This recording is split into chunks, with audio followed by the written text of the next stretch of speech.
afternoon, good afternoon. Ayan o ang aking patubong papaya. Tingnan nyo guys ang aking kamote. Ang taba-taba. At yung aking ampalaya, marami na po siyang bunga. Alam nyo yung buto ng ampalaya na yan? Hindi siya hinog, kaso nabili ko yan ng 2 piraso sa halagang 3 euro. Ginto po ang presyo. So, ang ginawa ko dahil matigas, tinry ko siya, tinabi.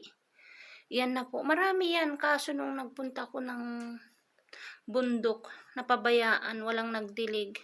Kaya yan na lang nakasurvive. 5 puno. Dati 15 mga yan. So, ito yung aking cherry tomato. Hindi ko pa siya nailipat, guys. Yung aloe vera ko, may anak na siya. At ito naman yung aking kangkong.